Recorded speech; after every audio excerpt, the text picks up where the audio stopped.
حضرت انس رضی اللہ تعالی عنہ نبی کریم صلی اللہ علیہ وسلم کے ایک انتہائی اہم ترین ارشاد گرامی کو نقل فرماتے ہیں کہ نبی کریم صلی اللہ علیہ وسلم نے ارشاد فرمایا، لما خلق اللہ الارض، سب سے پہلے اللہ نے جب زمین کو پیدا کیا تو جعلت تمید، تو زمین پیدا ہونے کے بعد حرکت کرنے لگی، کیونکہ نیچے پانی ہے اور پانی کے اوپر اللہ نے زمین کو ٹکا دیا ہے تو چلتے ہوئے پانی پہ جو زمین کو ٹکایا ہے تو لازمی بات ہے اس نے حرکت تو کرنی تھی۔ تو اللہ سبحانہ و تعالیٰ نے جب اس کو پیدا کیا تو وہ حرکت کرنے لگی، فخلق الجبال، اللہ نے زمین کے اوپر پہاڑوں کو پیدا کر دیا تاکہ میرے بندے جب رات کو سوئیں، دن کے وقت چلیں، کام کاج کریں، کسی بھی کام کے اندر مصروف ہوں، زمین کے بار بار حرکت کرنے کی وجہ سے میرے ان پیارے بندوں کو تکلیف نہ ہو۔ انسان کو اس پریشانی سے بچانے کے لیے زمین جو ڈاما ڈول ہو رہی تھی، حرکت کر رہی تھی، پہاڑوں کو پیدا کر کے اللہ نے زمین کو ایک جگہ پر ٹکا دیا۔ تو جس وقت فرشتوں نے پہاڑوں کو دیکھا نا، فاستقرت، زمین تو ہو گئی پکی جی، اور پہاڑ اس کے اوپر مضبوط ہو گئے۔ پہاڑ اس سے پہلے فرشتوں نے چونکہ دیکھے نہیں تھے، اتنے بڑے بڑے پہاڑ جو فرشتوں نے دیکھے نا، جو پوری زمین کے اوپر بچھا دیے گئے تھے زمین کو مضبوط کرنے کے لیے۔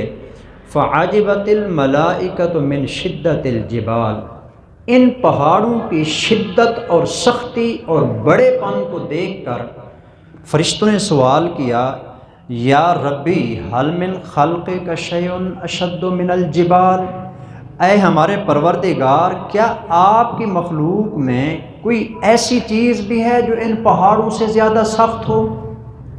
کیونکہ فرشتوں کی نظر میں نا اس وقت سب سے شدت والی اور سب سے سخت ترین اور مضبوط ترین چیز جو تھی وہ پہاڑ تھے۔ تبھی انہوں نے سوال کیا کہ یا اللہ، آپ کی مخلوقات میں پہاڑوں سے بڑی اور پہاڑوں سے مضبوط چیز بھی کوئی ہے جس میں پہاڑوں سے بھی زیادہ طاقت پائی جاتی ہو؟ قال نعم، اللہ تعالیٰ نے فرمایا ہاں ہے۔ کیا ہے یا اللہ جو پہاڑوں سے بھی زیادہ سخت؟ اللہ تعالیٰ نے فرمایا الحدید، وہ لوہا ہے۔ دیکھا ہوگا آپ نے لوہا، جتنا بھاری سے بھاری پتھر ہی کیوں نہ ہو، لوہے کے ساتھ اس کو توڑ دیا جاتا ہے۔ بڑے بڑے پہاڑ ہوتے ہیں، مشینری کے ساتھ، لوہے کے ساتھ اس کو چیر کر اس کے اندر سرنگیں بنا دی جاتی ہیں، اس کے اندر زبردست قسم کے روڈ بنا دیے جاتے ہیں اور بہت کچھ بنا دیا جاتا ہے۔ تو معلوم ہوا کہ پہاڑوں کی شدت اپنی جگہ پر، لیکن لوہے کی طاقت پتھر سے بھی زیادہ ہوتی ہے۔ تو فرشتوں نے کہا، یا رب حل من خلقک شیء اشد من الحدید، یا اللہ، آپ کی مخلوق میں کوئی ایسی چیز بھی ہے جو اس لوہے سے بھی زیادہ سخت ہو، لوہے سے بھی زیادہ طاقتور ہو؟ کیونکہ لوہا اتنا سخت جو پہاڑوں کو بھی چیر پھاڑ کے رکھ دیتا ہے۔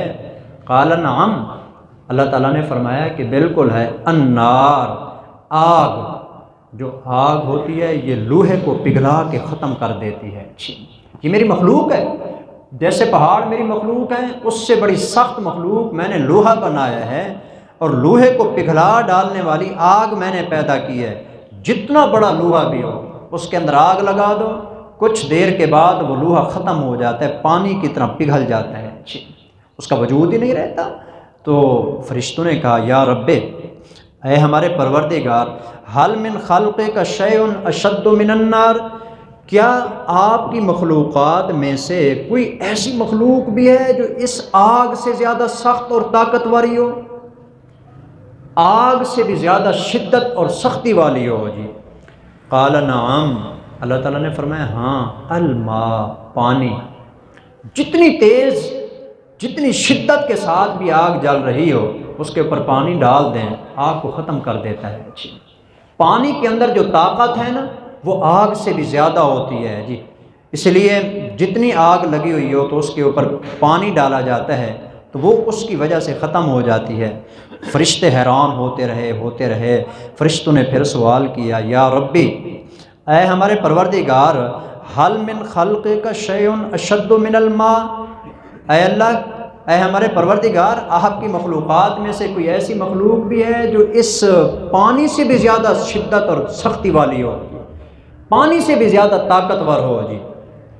اللہ تعالیٰ نے فرمایا ہاں ہے، الریح، ہوا، جتنی زبردست قسم کا پانی آ رہا ہو، ہوا آتی ہے اس کا رخ موڑ کے رکھ دیتی ہے، اس کو بکھیر دیتی ہے، اور بعض اوقات ہوا آتی ہے اوپر سے بادل لے کے اور وہ بادل اس پہ برستے ہیں، آگ کو ختم کر دیتی ہے، پانی کو وہاں سے ہٹا دیتی ہے۔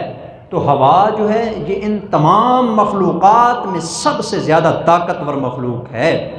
اب کتنی چیزیں ہو گئیں جی، پہاڑوں کا تذکرہ ہوا، لوہے کا تذکرہ ہوا، اس کے بعد آگ کا تذکرہ ہوا، اس کے بعد پانی کا ذکر ہوا، اس کے بعد ہوا کا ذکر ہوا۔ یہ دنیا کی سب سے طاقتور ترین چیزیں ہیں جی۔ فرشتوں نے کہا یا ربی حل من خلقک شیء اشد من الریح، کیا آپ کی مخلوق میں کوئی ایسی مخلوق بھی ہے جو ہوا سے بھی زیادہ طاقتور ہو؟ قال نعم، اللہ تعالیٰ نے فرمایا ہاں ہے، ابن آدم تصدق صدقۃ بیمینہ یخفیہا من شمالہ، اولاد آدم میں سے کوئی بندہ جس وقت دائیں ہاتھ سے صدقہ کرتا ہے بائیں ہاتھ کو بھی پتہ نہیں چلتا، ان تمام مخلوقات کی طاقت ایک جگہ پر، اس صدقے کی طاقت ان سب سے زیادہ ہوتی ہے۔ صدقہ کرنے کی طاقت جو ہے یہ نبی کریم صلی اللہ علیہ وسلم کا فرمان گرامی ہے۔ معلوم ہوا کہ دنیا کی تمام مخلوقات میں سب سے طاقتور ترین کوئی چیز ہے تو وہ صدقہ ہے۔ صدقے کا مقابلہ دنیا کی کوئی طاقت بھی نہیں کر سکتی۔